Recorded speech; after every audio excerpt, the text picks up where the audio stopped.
Kau bukan orang pertama yang datang ke sini untuk meminta kekayaan, Nduk. Banyak yang datang, dan semua membayar harga. Ini adalah tusuk malam, alat yang akan membawamu pada kekayaan dan kejayaan.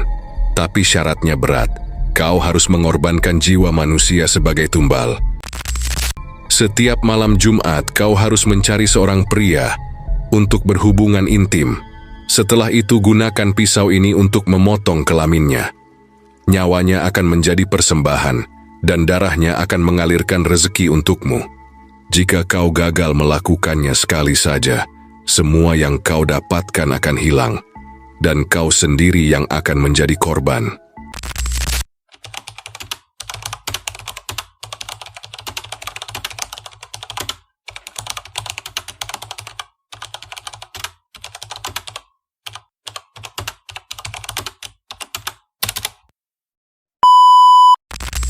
Di pagi yang cerah, sinar matahari menerobos jendela rumah Sumi, memantulkan kilau dari peralatan rias pengantin yang tertata rapi di meja kerjanya.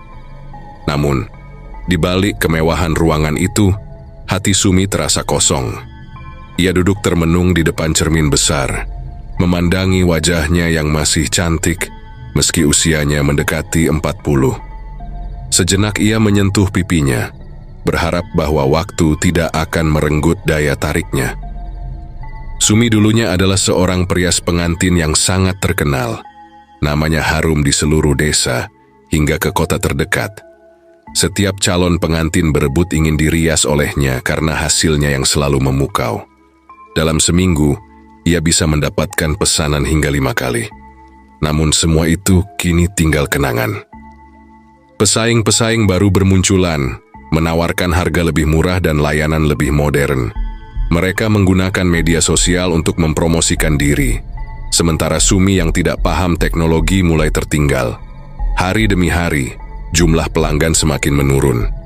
Bahkan, banyak yang membatalkan pesanan mendekati hari H dengan alasan beralih ke perias lain.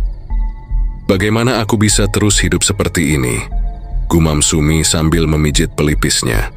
Di atas meja, setumpuk tagihan menumpuk tanpa solusi. Sumi masih harus membayar cicilan rumah, peralatan rias yang ia beli dengan harga mahal, serta kebutuhan sehari-hari. Hidup sendiri setelah ditinggal suami memang membuatnya bebas, tetapi beban ekonomi sepenuhnya ada di pundaknya. Malam itu, ia mencoba berbincang dengan sahabat lamanya, Narti, seorang pedagang kain di pasar. Narti, aku sudah tak tahu harus bagaimana. Rasanya usahaku ini sebentar lagi mati. Narti menghela napas panjang. Ia mengenal Sumi sebagai wanita pekerja keras, tetapi juga ambisius. Kamu sudah mencoba segala cara, Sum. Mungkin kamu perlu mempelajari cara-cara baru. Atau... Narti berhenti sejenak, menatap Sumi dengan ragu. Atau apa? Sumi mencondongkan tubuhnya, matanya penuh harap. Di desa seberang ada seorang dukun. Banyak yang bilang dia bisa membantu. Kau tahu maksudku, kan? Hati Sumi berdebar. Nama-nama dukun pesugihan bukan hal asing baginya, tetapi ia selalu menganggap itu sekadar cerita. Namun, kini ia mulai mempertimbangkannya. Desakan hidup membuatnya siap melakukan apa saja untuk mengembalikan kejayaan masa lalunya. Malamnya ketika gelap sudah menelan desa, Sumi tak bisa memejamkan mata. Pikirannya terus berputar, membayangkan wajah-wajah calon pengantin yang dulu bersinar saat dirias olehnya. Tetapi kini lebih memilih perias lain. Ia memikirkan masa-masa kejayaannya, saat rumahnya selalu dipenuhi tawa bahagia para keluarga yang datang mengantar pengantin. Aku tak mau hidup seperti ini selamanya, bisiknya. Dengan keputusan bulat, Sumi memutuskan akan menemui dukun yang diceritakan Narti. Apapun syaratnya, ia siap menerima. Di dalam hatinya, ia berjanji ini hanya untuk sementara, hanya sampai ia kembali berjaya. Perjalanan menuju rumah Mbah Surya bukanlah hal yang mudah. Sumi harus melewati jalan setapak di tengah hutan lebat, dengan pohon-pohon tua yang menjulang tinggi dan bayangan gelap yang seolah mengintai di setiap sudut. Angin dingin menusuk kulitnya, membawa aroma tanah basah yang menambah suasana mencekam. Namun, tekadnya sudah bulat. Saat akhirnya tiba di depan gubuk tua yang disebut-sebut sebagai tempat tinggal Mbah Surya, jantung Sumi berdegup kencang. Gubuk itu terlihat kumuh, dengan dinding yang terbuat dari anyaman bambu dan atap rumbia yang tampak nyaris roboh. Di depan pintu tergantung tengkorak hewan yang menambah kesan angker. Sumi ragu-ragu mengetuk pintu, suara seraknya menggema, "Masuklah."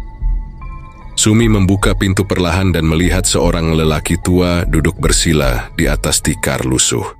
Mbah Surya mengenakan jubah hitam kusam dan matanya yang tajam seperti menusuk langsung ke jiwa Sumi.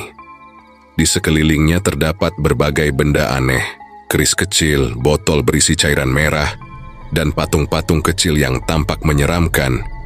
"Apa yang membawamu ke sini, Nduk?" tanya Mbah Surya dengan suara dalam yang terdengar seperti gemuruh di kejauhan. Sumi mencoba menenangkan diri. "Mbah, saya ingin meminta bantuan. Usaha saya semakin merosot. Saya ingin kembali seperti dulu, bahkan lebih sukses dari sebelumnya." Mbah Surya tersenyum tipis, memperlihatkan gigi-gigi yang menguning. "Kau bukan orang pertama yang datang ke sini untuk meminta kekayaan, Nduk. Banyak yang datang, dan semua membayar harga." "Harga? Apa yang harus saya lakukan, Mbah?" Sumi bertanya dengan suara gemetar. Mbah Surya terdiam sejenak, lalu mengeluarkan sebuah pisau kecil yang berkilauan, meski ruangan itu minim cahaya.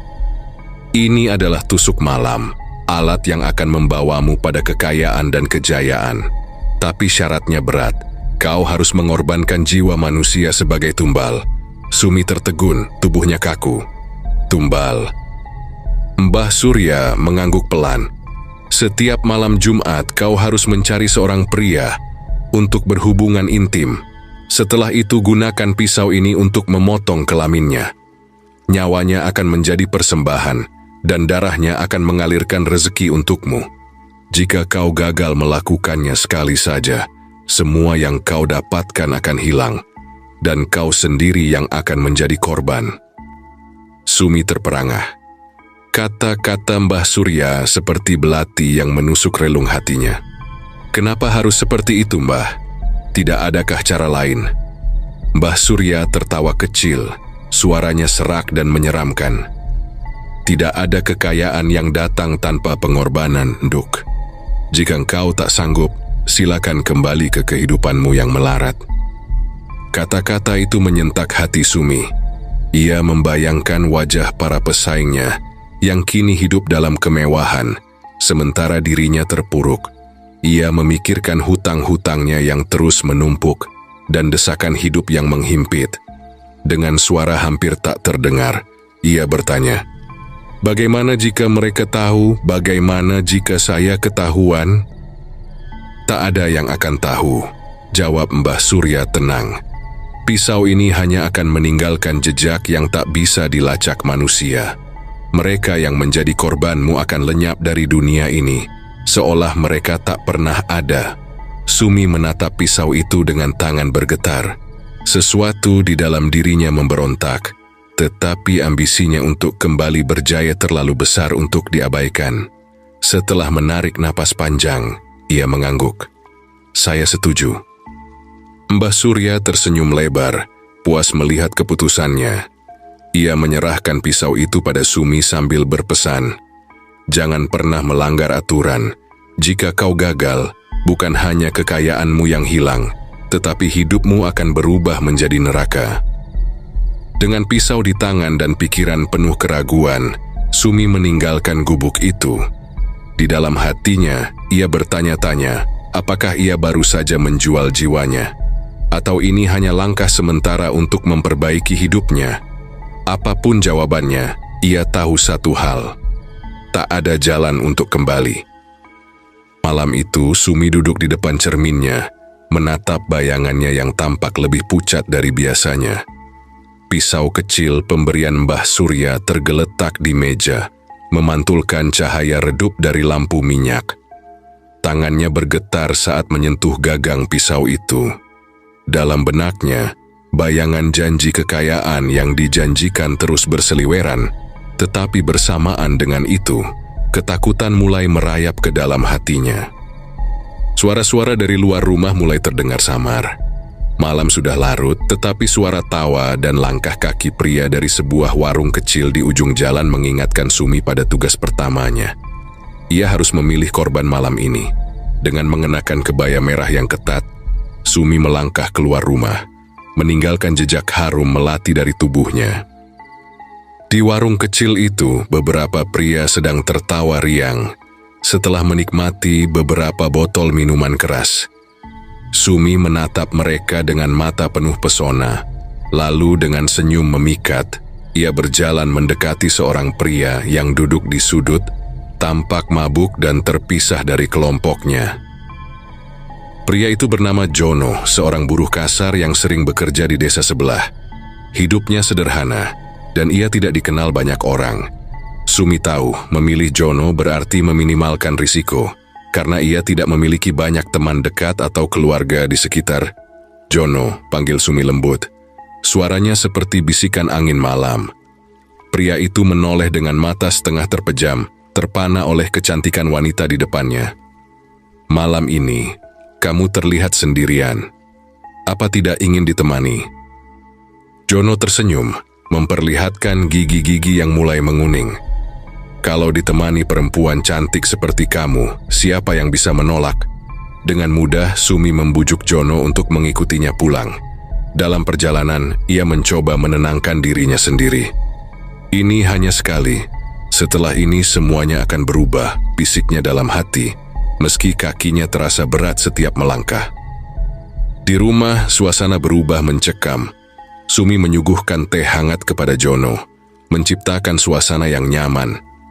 Pria itu semakin mabuk dan tak menyadari kegelisahan yang terpancar dari mata Sumi. Setelah berbincang sebentar, Jono mulai mendekat, meraih tangan Sumi dengan lembut. Saat malam semakin larut, hubungan intim pun terjadi, meski hati Sumi terus berontak. Ia merasa seperti sedang berdansa dengan dosa yang tak terelakkan. Begitu semuanya usai, Jono tertidur pulas di ranjang Sumi. Saat itulah ia tahu, waktunya telah tiba. Dengan tangan gemetar, ia mengambil pisau keramat dari laci. Cahaya lampu minyak memantulkan kilauan logamnya yang dingin. Langkahnya perlahan mendekati tubuh Jono yang tak berdaya. Sumi memejamkan mata, berusaha menahan isak tangis. "Maafkan aku," bisiknya pelan sebelum akhirnya mengayunkan pisau ke bagian tubuh Jono sesuai instruksi Mbah Surya. Jeritan Jono memecah keheningan malam, tetapi hanya sebentar. Suara itu seolah terserap oleh dinding rumah Sumi, menghilang tanpa jejak. Darah mengalir deras, memenuhi lantai kayu dengan warna merah pekat. Tubuh Jono yang meronta akhirnya diam, meninggalkan keheningan yang menakutkan. Sumi berdiri mematung, matanya terpaku pada tubuh tak bernyawa itu. Tangannya berlumuran darah, tetapi ia terlalu syok untuk membersihkannya. Pisau di tangannya tampak berkilauan, seolah puas telah meminum nyawa pertama. Tiba-tiba, ruangan terasa berbeda. Udara menjadi lebih dingin dan dari sudut matanya Sumi melihat bayangan gelap bergerak. Ia mendengar suara berbisik, "Kau telah memulai jalanmu, jangan berhenti." Pagi harinya, sesuatu yang ajaib terjadi. Telepon di rumah Sumi berdering terus-menerus. Pelanggan-pelanggan lama yang sempat meninggalkannya kembali memesan jasanya. Beberapa bahkan menawarkan bayaran 2 kali lipat hanya untuk mendapatkan jadwalnya. Usaha rias pengantin Sumi kembali hidup, bahkan lebih dari sebelumnya. Senyum kembali menghiasi wajahnya, tetapi setiap kali ia melihat noda darah di lantai yang masih membekas meski telah dibersihkan, hatinya merasa dihantui. Malam itu, ia berdiri di halaman belakang rumahnya, menggali lubang untuk mengubur tubuh Jono. Saat tanah terakhir menutupi jasad pria malang itu, Sumi bergumam, "Semua ini hanya awal. Aku tak punya pilihan selain melanjutkannya." Namun, dalam kesunyian malam, Sumi merasa ada sesuatu yang mengawasinya. Bayangan gelap di hutan seolah berbisik, menertawakannya. Mungkin itu hanya bayangannya sendiri. Atau mungkin ia baru saja mengundang kegelapan untuk tinggal selamanya di hidupnya. Setiap malam Jumat, rumah Sumi yang megah dengan aroma wangi melati berubah menjadi tempat ritual mematikan. Tusuk malam, pisau keramat pemberian Mbah Surya, kini menjadi bagian tak terpisahkan dari hidupnya. Setiap minggu, Sumi menjalankan ritualnya dengan hati yang semakin dingin. Rasa takut yang dulu membekukan kini berubah menjadi keberanian yang nyaris berbahaya. Korban-korban berikutnya dipilih dengan hati-hati. Ia menyasar pria-pria kesepian atau yang mabuk berat, memastikan tak ada jejak yang tertinggal. Dengan kecantikannya, ia selalu berhasil memikat mereka tanpa kesulitan. Setelah ritual selesai, tubuh-tubuh itu dikubur di halaman belakang rumahnya, yang semakin dipenuhi gundukan tanah tak bernama. Namun di balik setiap keberhasilan, Sumi mulai merasakan perubahan aneh dalam dirinya. Ada sesuatu yang berbeda ketika ia memandang dirinya di cermin. Mata indahnya yang dulu memancarkan kebaikan kini tampak kelam, seperti diselimuti bayangan. Apakah ini harga dari kekayaan, pikirnya. Tapi ia tak bisa menghentikan dirinya. Usaha rias pengantinnya kini melesat naik. Pelanggan datang dari berbagai daerah, bahkan ada yang rela menunggu berbulan-bulan untuk dijadwalkan. Orang-orang memujinya sebagai perias pengantin terbaik, yang mampu membuat siapa saja tampak seperti bidadari. Uang mengalir deras dan rumah Sumi semakin mewah dengan perabotan mahal yang ia beli tanpa pikir panjang. Namun kejayaan itu datang dengan harga yang mahal. Sumi mulai merasa terisolasi. Ia kehilangan teman-temannya karena sikapnya yang semakin angkuh. Mereka iri, katanya pada dirinya sendiri. Tapi jauh di lubuk hatinya, ia tahu ia mulai terasing bukan karena iri, melainkan karena ada sesuatu yang berubah dalam dirinya. Di tengah keberhasilannya, Sumi mulai mendengar bisikan-bisikan aneh di malam hari.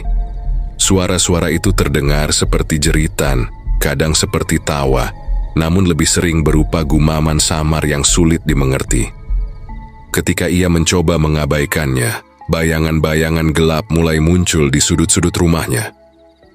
Malam itu ketika Sumi sedang merapikan peralatan riasnya, lampu di ruang tamu tiba-tiba berkedip-kedip. Bayangan di cermin besar depan meja riasnya bergerak sendiri, seolah menertawakannya. Ia membeku.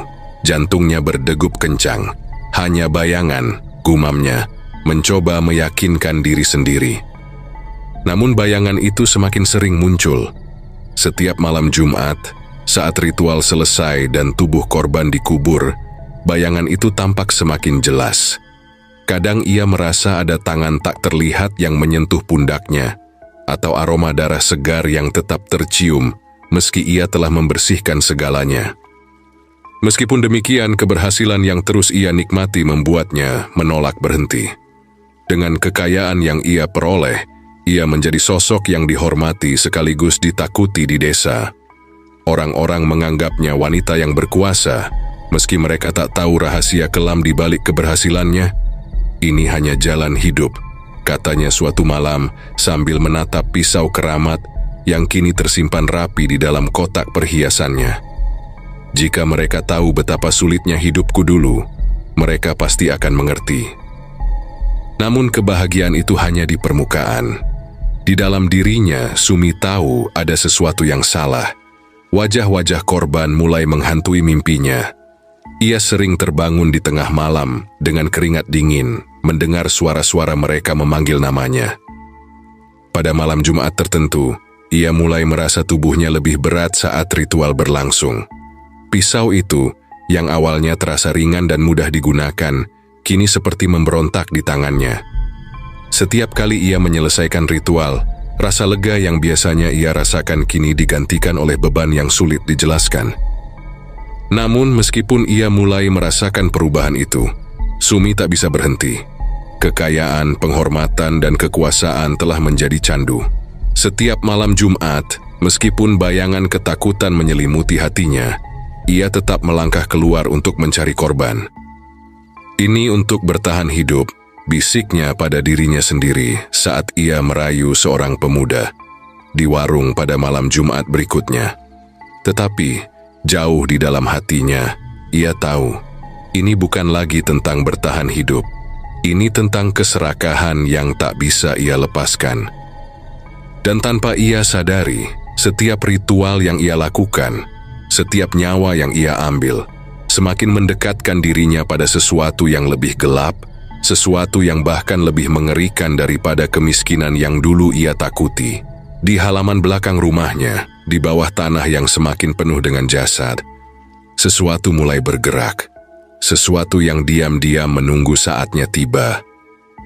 Malam Jumat kembali datang. Seperti biasa, Sumi bersiap menjalankan ritualnya. Namun malam ini terasa berbeda. Angin berhembus lebih dingin, dan hutan di sekitar rumahnya terdengar lebih sunyi dari biasanya, seolah menahan napas. Di depan cermin besar, Sumi memulas wajahnya dengan riasan tipis, mengenakan kebaya merah yang menjadi andalannya. Ia tahu daya tariknya adalah senjata utama untuk menarik korban, dan sejauh ini tak ada pria yang mampu menolaknya. Namun, kali ini, ada perasaan gelisah yang tak biasa. Sejak pagi ia merasa diawasi, meski tak ada siapapun di sekitar. Setelah memastikan semuanya siap, Sumi melangkah keluar.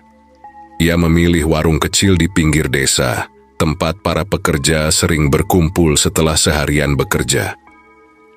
Matanya langsung tertuju pada seorang pria muda yang duduk sendirian, terlihat baru saja tiba di desa. Wajahnya tegas dengan sorot mata tajam yang memancarkan rasa percaya diri. Ini akan mudah, pikir Sumi sambil memasang senyum manis. Ia mendekatinya dengan langkah anggun.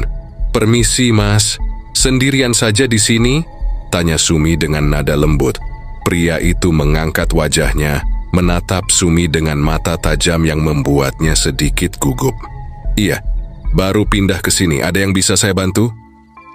Sumi tertawa kecil. "Mungkin saya yang bisa membantu. Malam ini tampaknya panjang dan saya tak ingin melihat ada orang baik duduk sendiri. Bagaimana kalau kita ngobrol di tempat yang lebih nyaman?" Pria itu, yang memperkenalkan dirinya sebagai Danu, awalnya tampak ragu. Namun pesona Sumi berhasil meluluhkan hatinya. Dengan senyuman samar ia akhirnya mengangguk dan mengikuti Sumi ke rumahnya. Di rumah, Sumi menyuguhkan teh hangat seperti biasa. Ia menunggu momen yang tepat, memastikan Danu cukup nyaman sebelum memulai ritual. Namun saat mereka berbincang, Sumi mulai merasa sesuatu yang aneh. Danu tidak seperti korban-korban sebelumnya. Sorot matanya yang tajam seolah menyelidiki setiap gerak-geriknya. "Kamu tinggal sendirian di rumah sebesar ini?" tanya Danu tiba-tiba, memecah keheningan. Sumi tersenyum berusaha menyembunyikan kegelisahannya.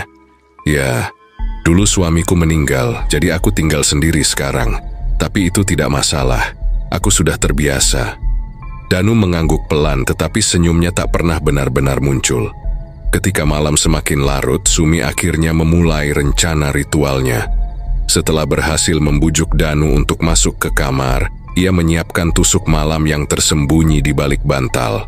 Namun, saat ia hendak melancarkan aksinya, sesuatu yang tidak terduga terjadi. Danu tiba-tiba bangun dari tempat tidur dan menatapnya tajam. "Apa yang sebenarnya kau rencanakan, Sumi?" Jantung Sumi seperti berhenti. Ia mencoba menutupi kegugupannya. "Maksudmu?" "Aku tak mengerti." Danu mengeluarkan sebuah benda dari sakunya. Sebuah jimat kecil dengan tulisan kuno. "Aku tahu siapa kau sebenarnya. Sudah lama aku mendengar tentang wanita yang mengorbankan nyawa pria demi kekayaan. Dan aku di sini untuk menghentikanmu." Sumi terkejut. Tangannya yang memegang pisau gemetar hebat. "Kau salah paham, aku hanya..." "Cukup," potong Danu. "Aku sudah melihat jejak-jejak gelap di rumah ini. Bau darah tak bisa kau sembunyikan, Sumi." Danu tiba-tiba menyerang, mencoba merebut pisau dari tangan Sumi. Mereka bergulat sengit di dalam kamar. Sumi berteriak panik, sementara Danu dengan kekuatan penuh mencoba melumpuhkannya. Dalam kekacauan itu, pisau tusuk malam terlempar, dan suara dentingnya yang jatuh ke lantai membuat suasana semakin mencekam. Ketika Sumi berusaha mencapai pisaunya kembali, sesuatu yang tak terduga terjadi. Lantai rumah bergetar hebat, dan suara seperti jeritan terdengar dari arah halaman belakang. Tanah di luar berguncang, seolah ada sesuatu yang bangkit dari kubur. Danu menghentikan gerakannya, menatap Sumi dengan penuh kengerian. "Apa yang kau lakukan?" Sumi hanya bisa terdiam. Matanya membelalak saat melihat bayangan gelap mulai merayap masuk dari jendela. Suara-suara korban yang pernah ia tumbalkan kini terdengar jelas, memanggil namanya dengan nada penuh dendam. "Sumi, kau tak akan lari." Bayangan itu semakin mendekat, melingkupi tubuh Sumi yang gemetar. Danu mengambil kesempatan untuk melarikan diri, meninggalkan Sumi sendirian menghadapi kegelapan yang kini menelan seluruh rumahnya. Malam itu Sumi merasa dunia yang ia bangun dengan darah dan dosa mulai runtuh. Jeritan para korban terus menghantui telinganya, sementara bayangan gelap perlahan mengambil alih dirinya.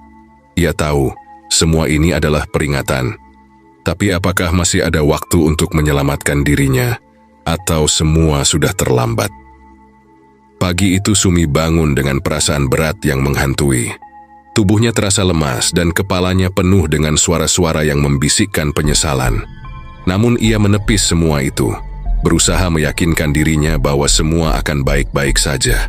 Ia mencuci wajah di wastafel, menatap bayangan dirinya di cermin. "Aku kuat," gumamnya, mencoba menenangkan diri. Tapi saat matanya menelusuri wajahnya, ia melihat sesuatu yang janggal. Di sudut bibirnya, kulit tampak memerah, seperti iritasi kecil. Awalnya, Sumi tak terlalu memikirkan hal itu. Mungkin hanya alergi, pikirnya. Ia mengoleskan krim mahal yang biasa ia gunakan untuk menutupi kekurangan kecil.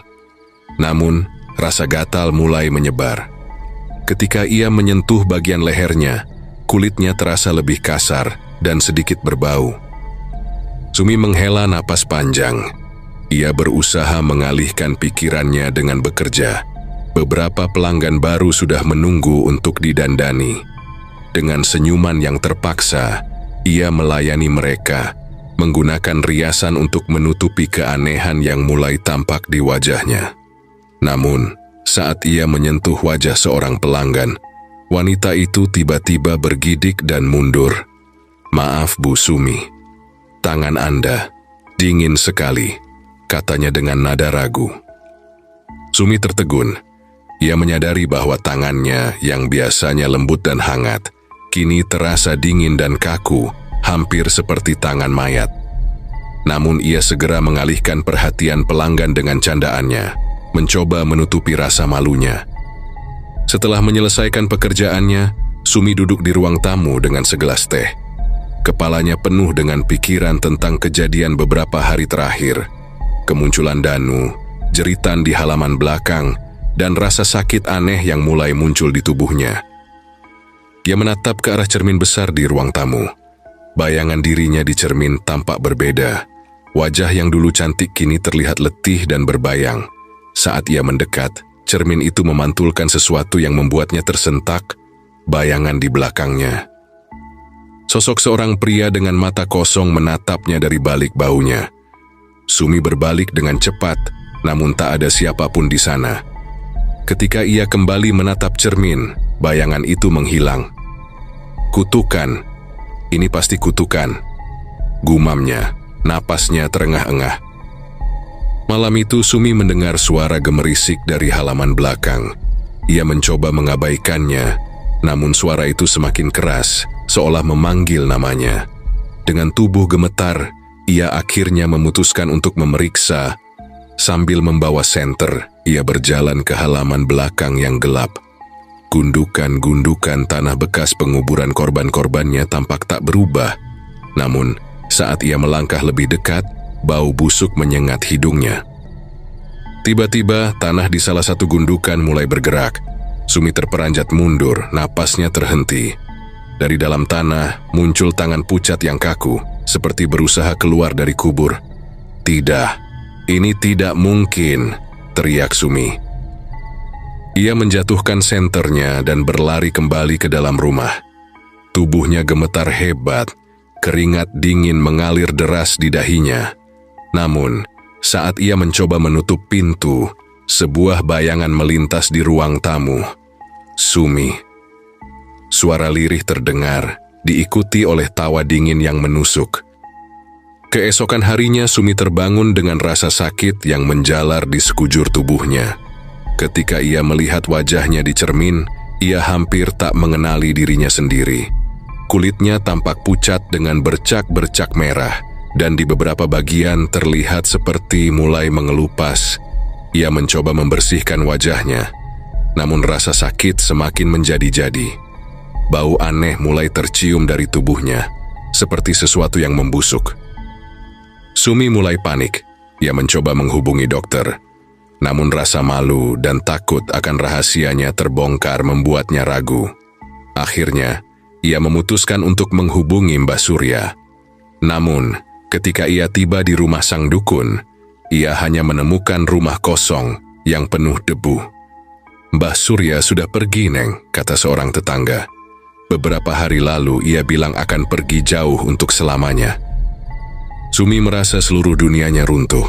Sang dukun yang selama ini menjadi pelindungnya kini tak lagi ada. Ia kembali ke rumah dengan putus asa. Tubuhnya terasa semakin berat dengan setiap langkah. Malam itu Sumi kembali dihantui oleh mimpi-mimpi buruk. Wajah-wajah para korban muncul satu persatu, menatapnya dengan tatapan penuh dendam.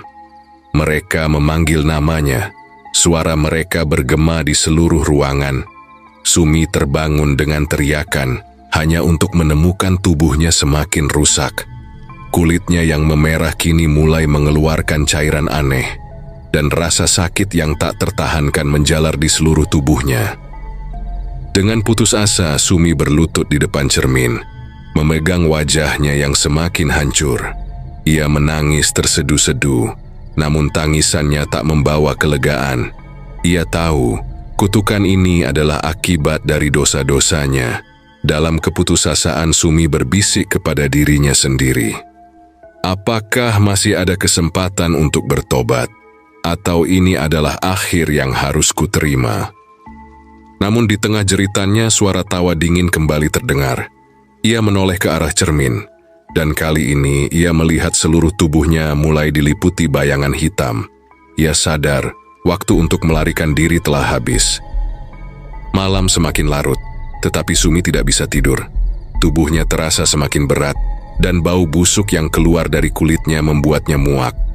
Ia telah mencoba membersihkan dirinya berkali-kali, tetapi bau itu tak kunjung hilang. Setiap kali ia menutup mata, bayangan para korban terus muncul di benaknya. Mereka tidak hanya memandangnya dengan tatapan kosong, tetapi kini mulai berbicara. Suara mereka terdengar semakin jelas dan penuh tuduhan. "Kau mengambil nyawa kami. Kini waktumu telah tiba, Sumi." Ia menutup telinganya, berusaha mengusir suara-suara itu, tetapi semakin ia mencoba melawan, semakin keras suara itu menggema.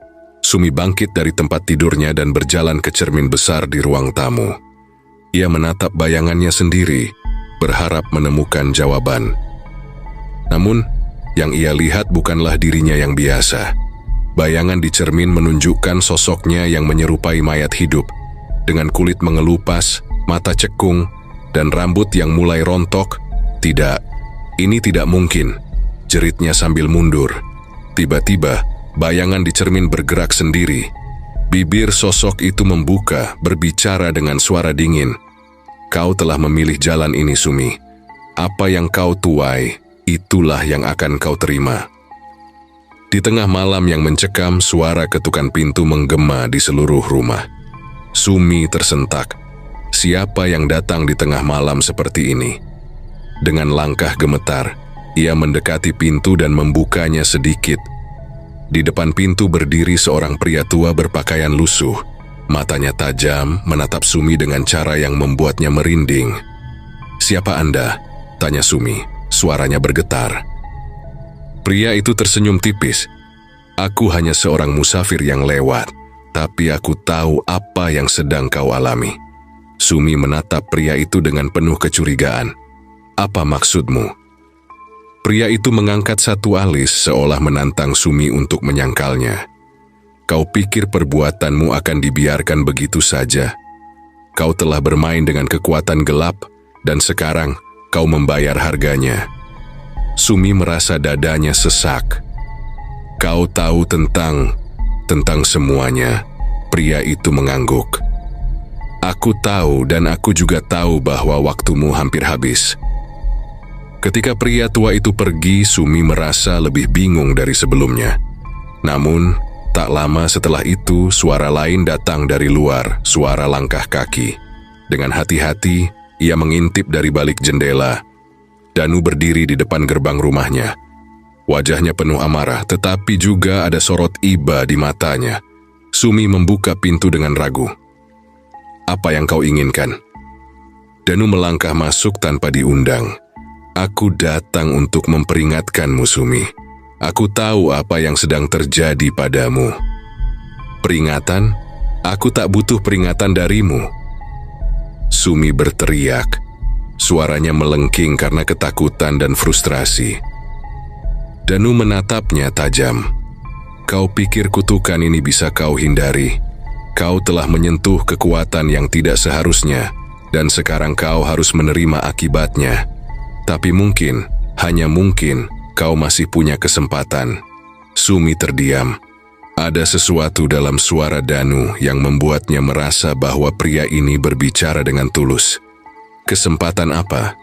Bisiknya. Bertobatlah. Akui semua perbuatanmu. Lepaskan segala hal yang mengikatmu pada dosa-dosa ini. Sebelum Sumi bisa menjawab, suara dari halaman belakang kembali terdengar. Kali ini lebih keras, seperti jeritan yang datang dari perut bumi. Sumi, Danu menoleh ke arah suara itu. Apa yang kau sembunyikan di sana? Tanyanya dengan nada tajam. Sumi menggeleng, air matanya mulai mengalir. Aku tak bisa. Namun Danu sudah melangkah keluar menuju halaman belakang. Ia menyalakan senter dari ponselnya, dan sorot cahaya itu jatuh pada gundukan-gundukan tanah yang tampak lebih segar dibanding tanah di sekitarnya. Kuburan, gumam Danu. Ini tempat kau mengubur mereka, bukan? Sumi terisak. Aku tak punya pilihan, aku hanya mengikuti perintah. Aku ingin usahaku tetap berjaya. Cukup, potong Danu. Kau tahu ini salah sejak awal. Tidak ada alasan untuk membenarkan dosa sebesar ini. Tiba-tiba, tanah di salah satu gundukan bergerak lagi, dan jeritan semakin keras. Dari dalam tanah, bayangan gelap mulai muncul, membentuk sosok yang mengerikan. Sosok itu mengulurkan tangannya ke arah Sumi, seolah ingin menyeretnya masuk ke dalam kegelapan. Kau harus menghadapinya, Sumi, kata Danu. Atau mereka akan terus menghantuimu, bahkan setelah kau mati. Sumi jatuh berlutut menangis histeris. Ia tahu Danu benar, tapi bagaimana ia bisa menghadapi dosa-dosanya? Dengan sisa kekuatannya, Sumi akhirnya memutuskan untuk melakukan sesuatu yang belum pernah ia lakukan sebelumnya. Berdoa. Ia bersujud di tanah, memohon ampunan dari Yang Maha Kuasa. Air matanya mengalir deras. Ya Allah, ampunilah aku. Aku telah melakukan kesalahan yang besar. Sosok-sosok gelap di sekitarnya perlahan berhenti bergerak seolah mendengarkan. Namun, bau busuk dari tubuhnya semakin menyengat dan rasa sakitnya semakin parah. Sumi tahu penebusannya tidak akan mudah, tetapi ia telah mengambil langkah pertama. Malam itu, rasa sakit yang dirasakan Sumi mencapai puncaknya. Tubuhnya yang telah membusuk semakin parah. Kulitnya yang mengelupas kini menampakkan daging hitam yang penuh belatung, mengeluarkan bau busuk yang menyengat hingga membuat dirinya mual. Setiap detik adalah penderitaan. Ia menangis terseduh-seduh, namun air matanya tidak lagi membawa kelegaan. Ya Allah, ampunilah aku. Ampuni aku. lirihnya dalam keputusasaan. Namun seolah langit menutup diri, tidak ada tanda-tanda bahwa doanya didengar. Rumah yang dulu menjadi simbol keberhasilan kini berubah menjadi neraka di dunia, penuh dengan kegelapan dan hawa mencekam. Pada malam mencekam itu, Sumi menghembuskan napas terakhir. Dengan tubuh yang sudah nyaris tidak lagi manusiawi, ia terbaring dalam keheningan, namun kematiannya tidak membawa kedamaian. Keesokan harinya kabar tentang kematian Sumi tersebar di desa. Warga yang curiga dengan bau busuk dari arah rumah Sumi akhirnya menghubungi polisi. Hingga akhirnya polisi tiba, warga dan polisi pun masuk ke dalam rumah Sumi dan menemukan jenazah Sumi sudah membusuk hingga tidak dapat dikenali lagi. Polisi yang lainnya memeriksa halaman belakang rumah Sumi dan menemukan banyak mayat yang terkubur di halaman belakang rumah Sumi. Sore harinya jenazah Sumi segera dimakamkan dikarenakan jenazahnya yang sudah membusuk. Beberapa warga memberanikan diri untuk datang mengurus jenazahnya. Namun, di saat proses penggalian tanah kuburnya, kejadian ganjil pun terjadi. Tanah yang mereka gali tiba-tiba mengeras seperti batu, membuat cangkul mereka terpental. Tidak peduli seberapa keras mereka mencoba, tanah itu seolah menolak untuk menerima jenazah Sumi. Di tengah kejadian aneh tersebut, tiba-tiba hujan deras disertai petir dan angin kencang turun, membubarkan para warga yang menjadi panik dan ketakutan. Di tengah keriuhan itu, petir besar menyambar jenazah Sumi yang masih berada di dalam keranda mayat, hingga muncul kobaran api besar, membakar habis jenazah Sumi hingga tak tersisa. Warga yang menyaksikan kejadian mengerikan itu bergidik ngeri. Kisah Sumi menjadi pembicaraan di seluruh desa, bahkan hingga ke desa-desa tetangga. Banyak yang percaya apa yang terjadi padanya adalah azab dari Allah atas dosa-dosanya. Demikianlah cerita horor pada video kali ini. Terima kasih sudah menonton video ini. Jangan lupa untuk like, komen, dan subscribe. Serta nyalakan juga notifikasinya agar tidak ketinggalan untuk video-video selanjutnya.